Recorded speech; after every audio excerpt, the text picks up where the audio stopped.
So some innovation projects. About 4 years ago, brought in some folks to help do for our adult programs to set up 4 working groups to have an innovation idea around a social enterprise. And this is the one up in the left corner called Grins and Giggles. They were broken into 4 different teams. They had a lot of amazing ideas. We had multiple workshops. The teams then broke into working groups over several months to build a business plan around that and put together the thinking about an idea that they thought we should consider to improve programs and our ideas about the future and what we do. I will tell you, I think there are a lot of eyes rolling when we first started. People were skeptical. Is this for real? Is it a waste of time? What are we going to do with it? Which is all understandable. No one had ever been asked to do that before. The ideas the teams came up with, because they had to present each one of the projects, the team had to present it to the executive team and some of the board members. And the idea we have on here, by the way, they were all very, very good.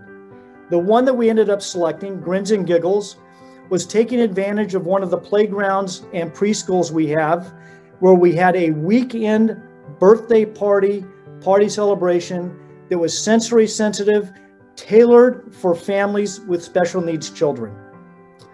And we went out and marketed it. The team came up with the name. We had logos and design. We also used it as an employment opportunity for adults in our programs. And when we came up with this idea, someone who had been supporting our community had offered a $100,000 donation to start the program, to buy the bouncy house, to do the marketing and everything. We had no idea that that was going to happen, but they were so impressed by the innovation and the idea. And this was a win that we celebrated often with our team because it was their idea, it was their vision, and it actually helped jumpstart a lot more ideas. And I'm going to talk about the next one, and that is Lake Coffee Cart.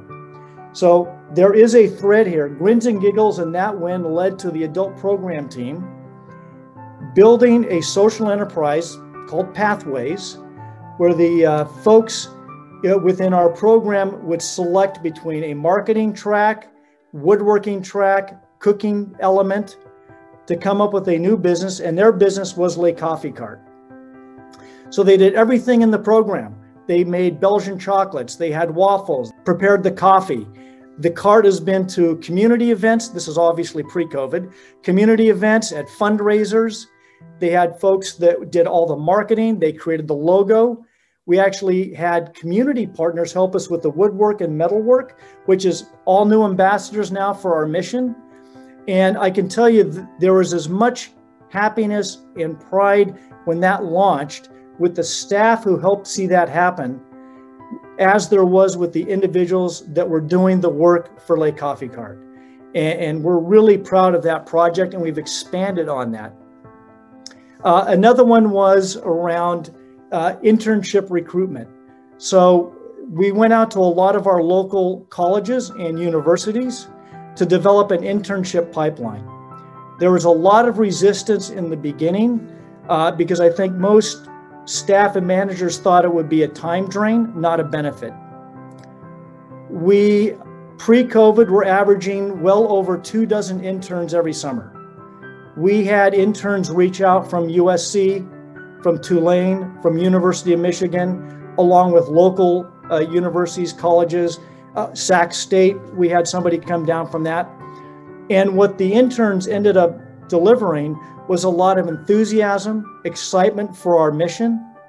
And they had to leave a leave behind project where they would give a presentation to some managers, including myself, on an idea they had about how we can make our programs better. And I will tell you, the quality of the internship work and the support from the staff faded from resistance to they want more interns helping out because they have a very impactful difference on our programs, and it's a new hiring pipeline. And last is community collaboration. And this is about sharing our events and meeting space with others. We made a very bold statement several years ago that we'll share what we have. And obviously, there are some limits within that, But the one that is most significant that we just did, we had an opportunity to open 2 co-op homes, beautiful homes side by side for 10 individuals to live independent living program in San Mateo. We could have done it alone, but we worked with the provider of the homes. We said we wanted to partner with someone who already operates a housing program. We partnered with Parka, which is right up the road from us, to create a partnership in bringing these homes online for the individuals we serve. We will provide ILS and employment if we're selected to do that. Parka provides the interviewing as well as the working with the clients living in the home.